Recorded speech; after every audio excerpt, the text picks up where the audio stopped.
Welcome back to the show. I'm Tim Peter. Well, it's happening. ChatGPT is putting ads in its chats. We've kind of all known this was coming for a while. They've announced that they're going to start testing ads in the US for the free and Go tiers. That's a quote. And that Go tier is a new plan that they're offering for $8 per month. OpenAI also mentioned that their Plus, Pro, Business, and Enterprise subscriptions will not include ads. That's also a quote, and more about that later. We've all known that ads were coming to ChatGPT. The world of gatekeepers gonna gate essentially demands it. What we didn't know was how those ads would work. And now we kind of do, at least in a few ways. The question is, what do ads on ChatGPT mean for your business? Should you participate in these? Should you use these? What are these ads good for? And most importantly, how should you think about ads and artificial intelligence overall for your business? This is episode 481 of The Big Show. Let's dive in. There are a few points that marketers should keep in mind for the moment when it comes to ads on ChatGPT. I'm kind of going to go through these one by one. OpenAI says that, and this is a quote, to start, we plan to test ads at the bottom of answers in ChatGPT when there's a relevant sponsored product or service based on your current conversation. I'm going to be abundantly clear. I think that that is a capital G, capital T, good thing. Aligning ads with relevant answers ensures that customers continue to have a positive experience with your brand and a positive perception of your brand. You're not interrupting them. You're not getting in the way of what they're trying to do. You're simply enhancing that experience. That's great on a number of levels. My colleague and friend, George Rukas, pointed out on LinkedIn that customers at some point will be able to train their agents and AI assistants not to suggest given brands if they've had bad experiences with those brands in the past. That's a huge deal. This obviously underscores my long-standing point that customer experience is queen. It also shows why it's so important that ChatGPT's ads not give bad vibes to potential customers. For as much as I've talked about the downsides of negative reviews on social and other places online, I hadn't really thought about how damaging it might be if your customers taught their agents never to buy from you, never to recommend you, ever. So that's a really great point, George. I really appreciate you bringing that one to the conversation. It's definitely food for thought as you consider ChatGPT's ad. Now, another piece of good news is that I've always been a fan of search ads because they're tied to what customers are looking for. Google didn't make roughly $400 billion last year by ignoring what their customers literally asked them for. Google Ads is one of the most popular and successful products in history simply because it actually solves a problem in a moment of need. ChatGPT, following a similar approach, makes loads and loads of sense for them. It also has the potential to make loads and loads of dollars for OpenAI, too. I think it's a really, really smart play. So cool. That's the good news portion of the program. I don't want to say the next bit is the bad news portion. It's that there's a lot of unknowns. There is no indication yet of whether the ads in ChatGPT will link to your web presence or whether they'll keep customers within the ChatGPT environment. I will tell you, I know which one I'm betting on long term. You may receive brand awareness, you may receive organic traffic or branded search volume from people finding you in these ads, but you still might not get many clicks or, any clicks. Time will tell if they're going to limit these solely to businesses connected via ChatGPT's apps, and whether that's going to happen at launch or whether that's going to happen in the future. I genuinely am not going to have much else to say on this one until we see how the ads work in practice. But you can bet I'm going to be watching. Speaking of, ChatGPT has stated a number of principles around how they believe ads should work as part of their environment and why it matters so much to them to maintain user trust.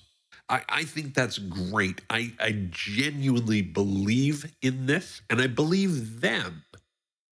Just like I believe that Google honestly meant don't be evil back when they used to say that. Keep OpenAI's words at the start of what I just said a moment ago. To start, they said. Keep that in mind. This is a test.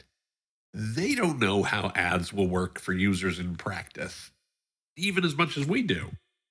It's tough to predict too much about what you should or should not do in terms of their ads because they don't really exist yet. They're announced, but we haven't seen them. What their ads product will look like when it launches and what it will look like 90 days later could be radically different. I'm going to bet it will be.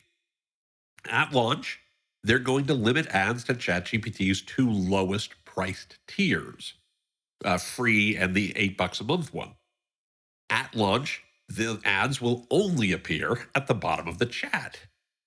So you can bet I'm going to review what they're actually doing maybe 30 days, 60 days, and 90 days after launch to see whether any of that has changed, to say nothing of what might happen 6 months down the road or a year down the road. I have a pretty high degree of confidence that if ChatGPT's ads don't satisfy advertisers' demands for traffic or contribute meaningfully to ChatGPT's bottom line, they'll almost certainly make sure those ads are featured much more prominently. Now, it took a long time for Google's ads to become as prominent as they are today. If you do a Google search, they're all over the place. When they first started, they kind of appeared off to the side. I expect that ChatGPT's ads will evolve a lot faster than Google's did. They're competing in a much more cutthroat environment. There's way more skin in the game today than there was, 20 years ago or 15 years ago. One big takeaway, though, is that you can't really think of what's happening here in terms of absolutes. This undoubtedly will be a rapidly evolving environment, one in which OpenAI has almost as much to learn as you do about how customers will use these. If there was ever a scenario where you want to test and learn and then test again, this is going to be that one. I don't know that there's much of a first mover advantage in this case. Instead, I suspect that the one where folks learn and adapt fastest are the people who will see the greatest benefit. Speaking of learning and adapting, I want to point out that that's a huge component of what we help companies do here at Tim Peter & Associates. You can drop me a line at podcast@timpeter.com if you'd like to learn more about how we can help you do that too. I also talk about how your business can adapt and learn quickly in my book, Digital Reset, Driving Marketing and Customer Acquisition Beyond Big Tech. You can find Digital Reset on Amazon.com or on bookshop.org. Now, getting back to the key points of what's going on with ChatGPT and ads, don't forget that Google is also testing ads within AI mode, AI overviews, and later this year, Gemini. They've announced all of that. Ads in AI aren't going to be limited to ChatGPT, in other words. Google is going to be a player here too, and I expect they will be a really big player. According to SimilarWeb, Google is steadily stealing market share and mind share from ChatGPT. It's no secret that I think their deal with Apple and experience with advertising as a product, which I covered pretty extensively in last week's show, positions Google for much better long term success than ChatGPT does. I also think that ChatGPT's origins as a nonprofit entity hurt it. I've heard from a number of sources, I've talked to a bunch of people, that ChatGPT's vision of commerce is not terribly focused or complete. In one case, I heard from an exec at an e commerce company that had conversations with OpenAI that were super frustrating for both sides. The discussions kept tripping up over relatively simple things because the OpenAI team simply didn't have enough commercial experience. They were kind of stuck on how to actually give money or get money from the people they were talking to. Now that's absolutely a solvable problem for OpenAI. The question in the near term is how much of that is merely that they need to add talent, and how much of that is its culture being too science project-y or nonprofit oriented to fix quickly. Just keep in mind that Google does not have that problem, not in any way, shape, or form, right? We know that's true. Google knows how to make money from this stuff. Uh, there's lots of evidence of this, not apart from just their $400 billion in revenue. Take hotels, for an example. Google wrote in a blog post something that they're testing right now. They said, just describe what you're looking for to compare different flights or hotels and browse schedules, prices, room photos, amenities, and reviews.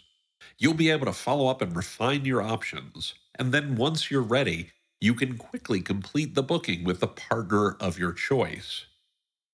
The blog post continued. This is a quote. We're already working with partners, including Booking.com, Choice Hotels International, Expedia, IHG Hotels and Resorts, Marriott International, and Wyndham Hotels and Resorts to make this possible. That seems like a pretty big deal, no? And it illustrates that Google already has a lot of these partnerships in place today. They're in a much better position, I think, than ChatGPT is. Normally, this is the point in the show where I outline a strategy around how you would use this new cool thing we're talking about, like ChatGPT's ads. In this case, though, I'm going to be really transparent. That feels premature. It feels early. Again, for starters, the product isn't fully live yet. Anything that's too specific about, oh, you must do this or you must do that, will likely prove false eventually, and possibly sooner than later. Instead, I'd encourage you to take a step back and think about ads on ChatGPT as it fits into the big picture. ChatGPT's ads will undoubtedly offer you a great opportunity to explore reaching new customers. You can use our core and explore methodology, something I've talked about before, and I will link to that in the show notes so you can refresh your memory. The other thing I want you to think about is that ads cost money. Now, I don't mean that to be flip. Remember organic search, though? Wasn't it better when customers found your brand for free? Wasn't it better when you didn't have to pay for every customer? While it's clearly a positive that ChatGPT is offering new ways for customers to find your business, to find your brand, it's even better when they search for you by name, when they ask for you by name. Your mantra long term still needs to be your brand is the prompt. Building a brand that customers ask for by name has to be at the core of your digital reset. Wyman Hawkins said brilliantly on my LinkedIn post, he said, quote, the ad mechanics will change. The need to be asked for by name won't. If you're chasing customers on ChatGPT or any other AI solely using ads, you're simply trading one gatekeeper for another. So as exciting as it is that ChatGPT is starting to offer ads, maybe we don't want to go too far down that path without also building a brand that our customers ask for by name. I'll keep an eye on ads in ChatGPT and update you once you know more. I would encourage you to subscribe to the podcast on Spotify, YouTube, or wherever you get your favorite podcasts so you can stay up to date too. I'll also remind you can find this episode 481, and subscribe at timpeter.com/podcasts if you'd like. Again, that's timpeter.com/podcasts. I hope you'll do that. Now, looking at the clock on the wall, we are out of time for this week. I'm willing to bet that you might know someone who would benefit from what we've talked about here today. Are you thinking of someone? Why not send them a link to the episode and let them know what you think too? Keep the conversation going. We all get smarter the more we have a chance to chat about this stuff. If you're looking for something new to read, I mentioned it a little earlier in the show, but I'd love to suggest my book called Digital Reset: Driving Marketing and Customer Acquisition Beyond Big Tech. You can pick up a copy on Amazon.com or bookshop.org. And let me know what you think. I'd really love to hear from you. I would genuinely appreciate that. I want to thank you so much for listening this week and every week. This show would not happen without you. I'll be back with a new episode next week. And until then, please be well, be safe, and as the saying goes, be excellent to each other. I'll see you soon.